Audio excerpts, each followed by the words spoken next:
Well, Dr. Kubadejo has joined us this morning. He is Commissioner for Finance and Chief Economic Advisor in Ogun State. Thank you for joining us this morning. Thank you very much, and thank you for having me. Well, the frontline conversation that we want to have with you is about the Ogun land amnesty offer.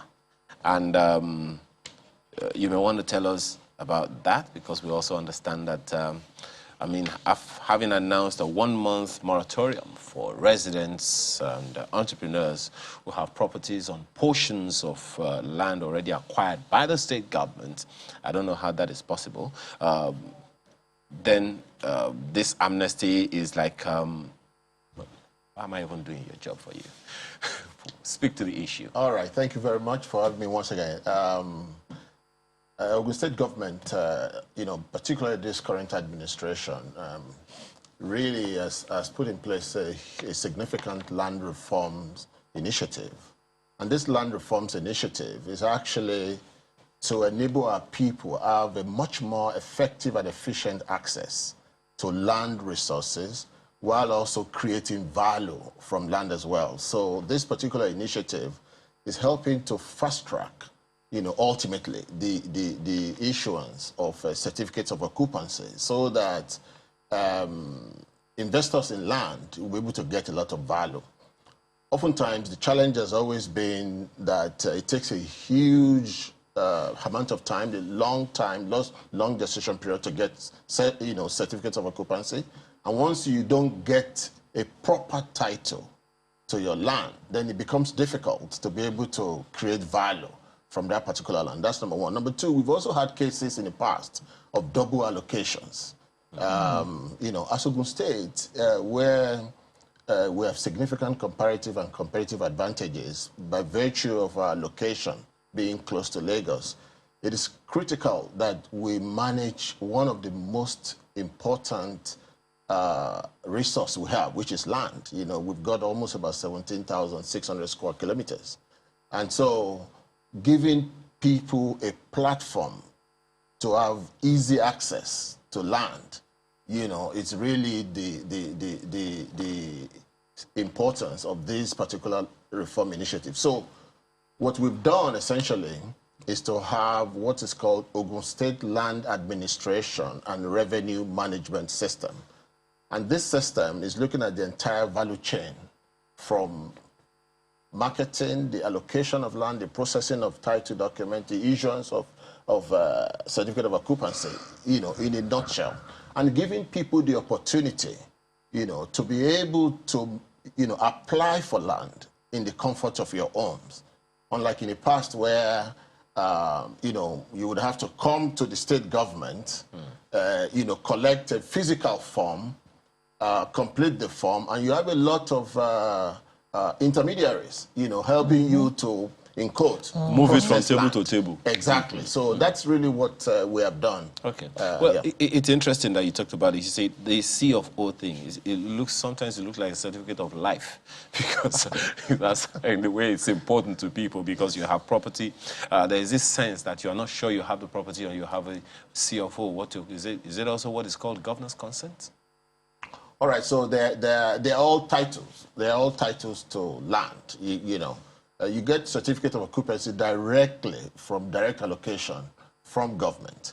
When it comes to governor's consent, or what is called deed of assignment, it's through secondary transactions, you know, where... What is the difference? Yes, so the difference is really around, if you get a direct allocation from government, then you get a certificate of occupancy. Okay. But the person that has that CFO could then decide to sell in a secondary market to a third party. Yeah. So that third party, you know, will no longer be issued a certificate of occupancy directly. He would have to, the original owner of the land, we have to surrender that certificate of occupancy, but the new owner will then have a deed of assignment. It's all different classes of a title. Just to a certain ownership. You know, just to show that, you know, you are the real owner of that particular land. Yeah. So the secondary purchaser gets a deed of assignment. Yes. But does he not also possess my certificate of occupancy, which the government gave to me when I bought the land originally?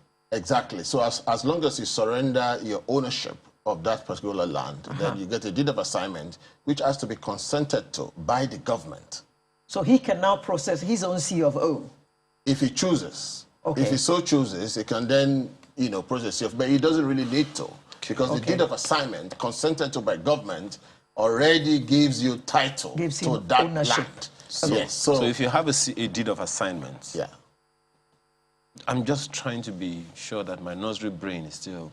If you have a deed of assignment, you don't need a CFO. Is that what you're saying? You technically don't need a CFO. Absolutely. Technically? Yes. What if it gets to court? Because No, because that deed of assignment is a deed. It's what gives you title to the land. Okay. As long as the government, all right, already also has consented to that particular transaction and has given you a consent on the deed of assignment, then you don't need additional title. That would be an overkill. Okay. But so I'm the original owner, and I sell it to Ayo. Ayo gets a deed of assignment. I have to give up my C of O. To me, please. Do I give it to him or return it to government? No, you give it to him. Exactly. I give it, but I give you the money. It bears my name. He needs a title. But the deed of assignment now bears his name, that you've sold the land to Ayo. Okay. And that deed of assignment would need to be consented to by the government. Okay. Government would have to put a stamp on it that it now belongs to Ayo. Okay, so can Ayo now decide, okay, deed of assignment, C of O, so can he now take my C of O and his deed to go and process a C of O? That's what you really don't need that additional process anymore. That deed of assignment is now signed by government. It's like you and have that a PhD. Is what you're now going to do masters. But coming back to the issue we're talking about, which is the program of that the Ogun State has actually put in place, the OLAMs. What OLAMs has done is very revolutionary. In addition to the opportunity for you to buy land directly from government, anyone within the comfort of your homes, what is done is that we've also added some modules or additional features. One of the features we've added is what we call property registration program, and that's what you're referring to as the Amnesty program. Government typically has, they own all the land within the confines of the state. But in many cases, government also now does specific acquisitions in some areas, all right? Most of these acquisitions have been encroached by lots of people, right? So what we're doing in Ogun State now, and because we're really very close to Lagos, we have several incidences of that where a lot of government acquisitions have been encroached, Magboro, Mowe, Ibafo, in many other locations, Ota and all that. So what we're doing is that instead of having to go and do enforcement and actually destroy or demolish people's properties, we're saying, look, there's some economic value, even though they've not gone through the right channels.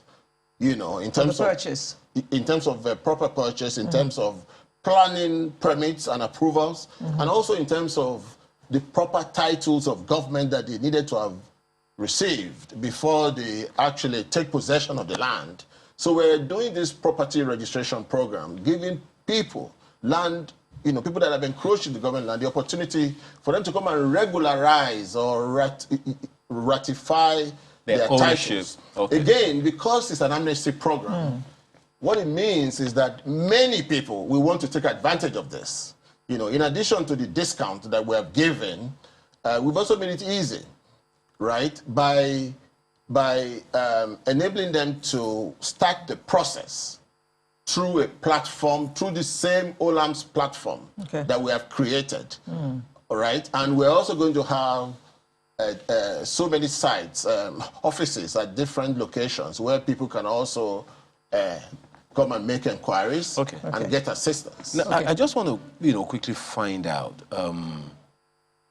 There seems to be, just to be clear, so there are people who buy from government directly, right? You're talking about land that is under the direct authority of the state. As you said, the state owns all the land. But then there are those who also say it's our ancestral land and we want to sell it to Alero and all of that. So do they also, and some of them didn't have a CFO, and so you purchase the land, you have to purchase the land from these families, and you also have to go process your own CFO yourself. All right, so all of these are dealt with in the Land Use Act, all right? But let me just summarize it this way. There are issues of ancestral lands and all that kind of thing, but most state governments, in fact, virtually all, they have a process we call accommodation process or ratification process or regularization process, whereby such lands, you know, they would need to come and go through those processes and then get a proper certificate of occupancy. Right, so those are the ways, because if you don't do that, you know, the trust and the confidence with which people transact business with you on those categories of land, you know, would not be as you would have it without a certificate of occupancy. Okay, permit me. I have purchased this land from the Makinde family. But all land in the state, okay, I have paid the Makinde family for this piece of land, which ostensibly belongs to the state. Now I have to regularize so that I can get my C of O. Do I pay a second time?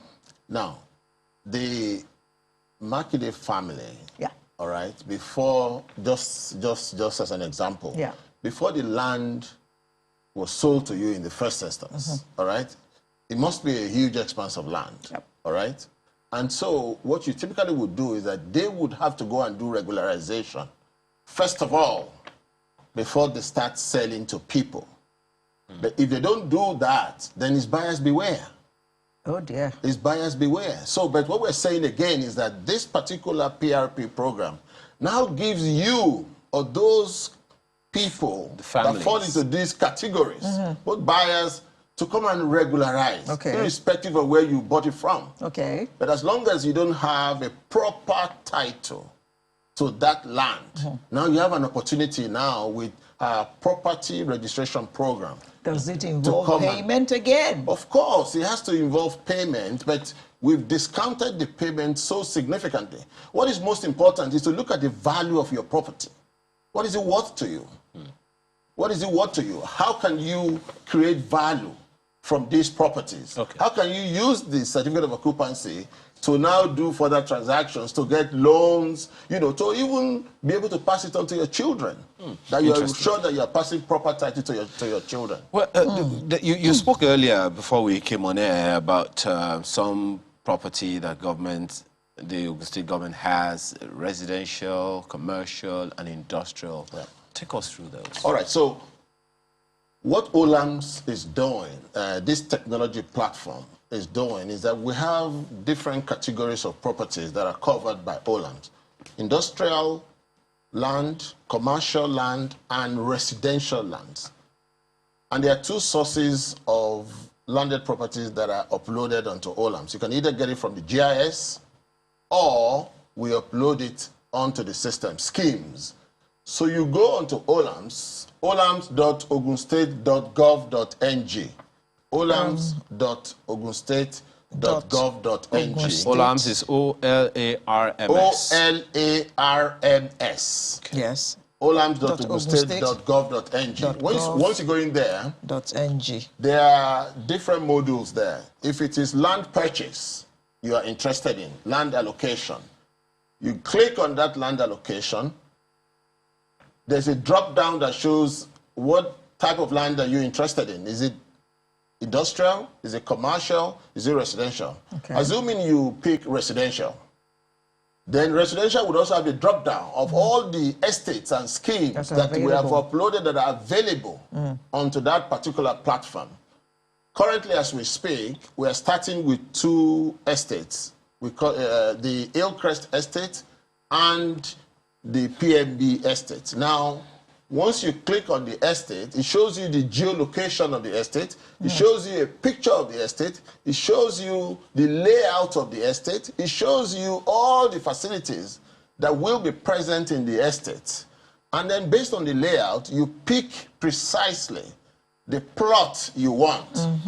Once you pick the plot you want, then you complete your registration and application from the front end. You pay your registration or application fees, and then you pick the plot, and then it goes for back-end processing. And so once it goes for back-end processing, what we're saying essentially is that as long as you get the allocation, the final approval for the allocation, which comes within a week, right? And you make your payments. And all the payments are also online. You don't have to go outside of the system to make payments. You can make the payment online. And from the date you make the payments and the payments are confirmed to have been made, then you have an opportunity to get your certificate of occupancy within 30 days. I see. You know, on, so that's really what this promises. Because for us, there's a nexus between land resources and ultimately economic empowerment and economic development. You know, yes, it's a significant means of revenue generation for the state, you know, but ultimately, once there is an increased velocity in the volume of transactions on land, then you see huge economic empowerment all across. And people are now going to be able to use their title to generate further economic activities. Okay. So has this taken off yet? Yes, this is taking off. So I can it go was to launched. the Olams is right there. Oh yeah, Gov. I'm actually on the Olam's website right now. Well, I mean, just so I'm clear, one of the tabs that I see here is transaction tracking. Yes. So that means when I pay. No, so that means that as soon as you get on that platform, you register. You can follow your progress. You can monitor where you follow are my in- money. Yeah, I mean, follow your money, follow your progress. You can follow where you are, right, in the transaction value chain. For instance, if you have chosen your plot and you've paid the registration fee, and you know, so if you go there a day after, you know, for instance, that it's still being processed. Now, the moment that the final approval comes that you've been allocated this particular plot, that plot is removed from the map, from the layout, from what is available. Now, once you pay, then you start counting days up to the time you get your CFO. For me, there is no better opportunity that the state government can put in place, particularly when it's even been digitized. You know, because what we're doing with land transactions is ensuring that the process is efficient. Okay. And more importantly, also to achieve transparency and accountability.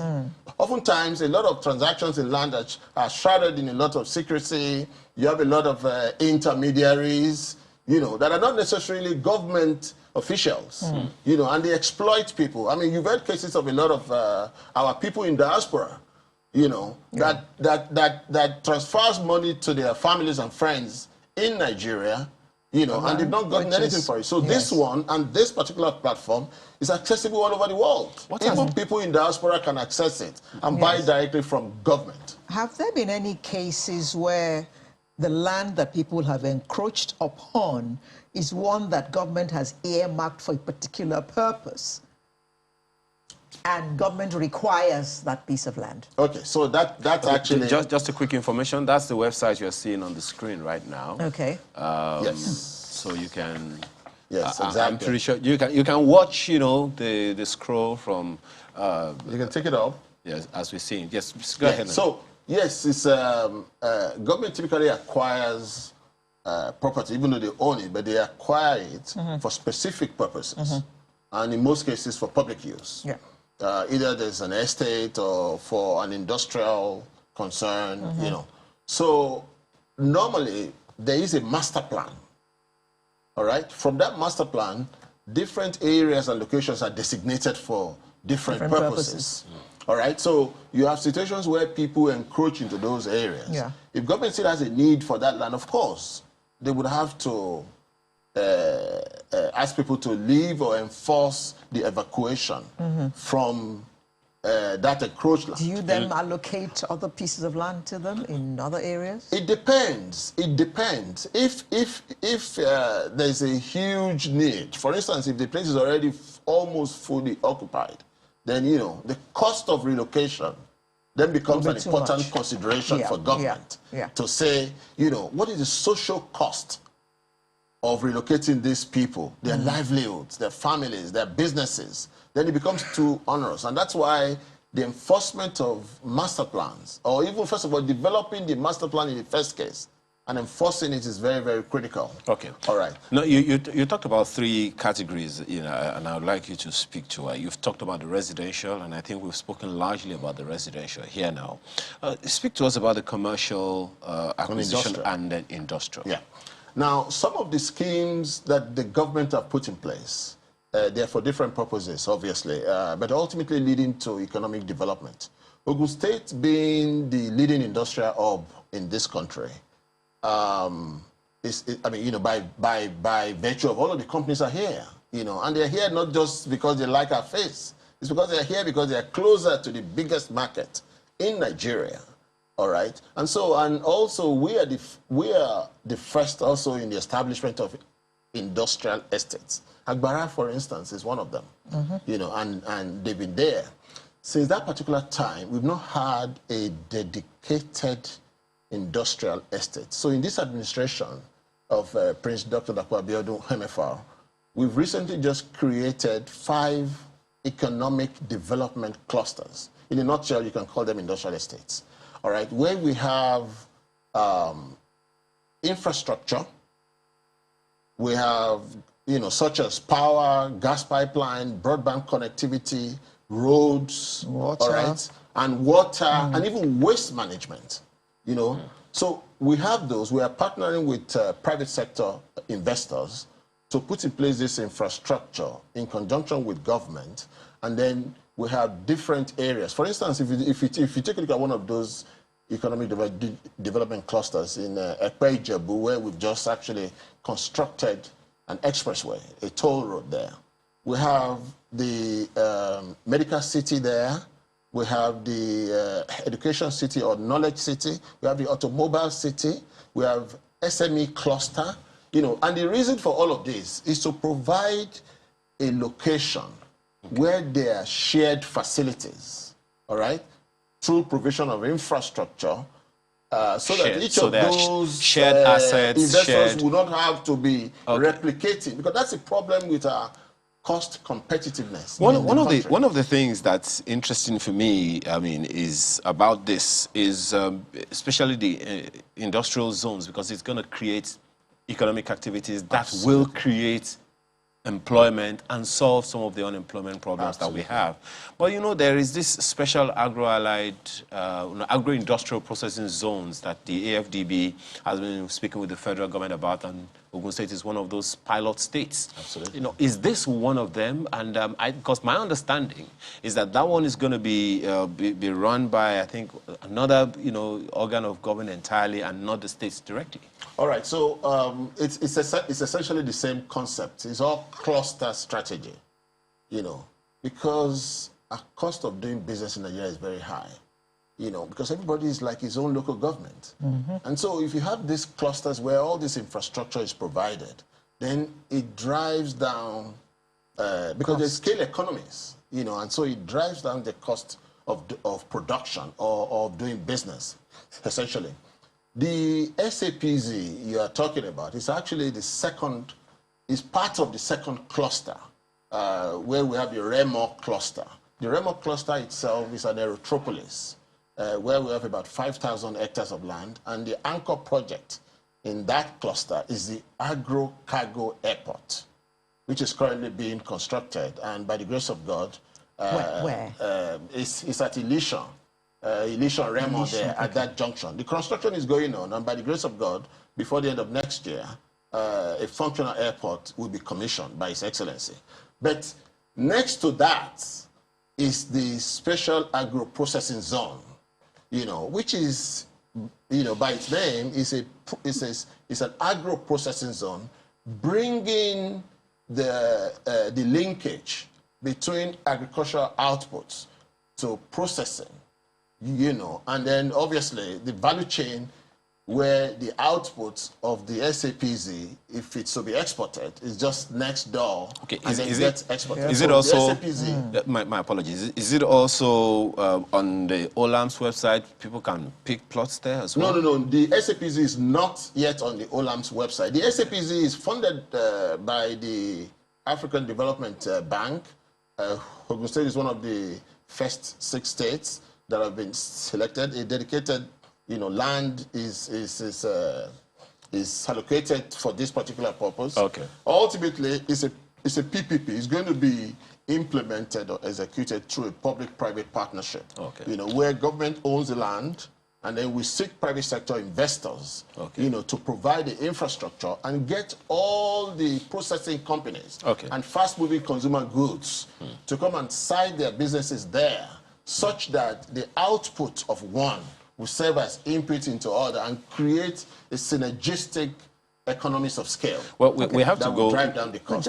Just before we run, you say that this project has taken off already. What has been the response of the people of Ogun State to OLAMS? OLAMS has been so successful. It was launched just last week by His Excellency. Obviously, we're working with a consultant, and we've been on this, the conceptualization of it, the development of it. It's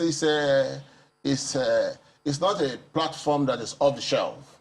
It was built by the consultant from scratch towards our own specific needs and requirements. Okay. The success is that in the last 1 week, over 1,500 people have registered on OLAMS. In fact, one of the estates that we put just 50 plots, just as a test case, all right, within a few days, have all been applied for. The difference in this is that we've been able to build trust and confidence. Because what it means is that all our people in diaspora can log on to this and buy properties and get their direct CFO without any intermediary. And they are sure that the payments that they are making also go straight into government coffers. Let's also hope that along the line, maybe is it OLAMS or another platform will come and say, okay, you know what? You've bought the land, we'll build for you. Don't answer that one yet. We have to thank you very much, Dr. Dakpo Okubadejo, Commissioner for Finance and Chief Economic Advisor to the Governor of Ogun State. Thank you so much for your time. Thank you very much. And for your Thank you thoughts for having me.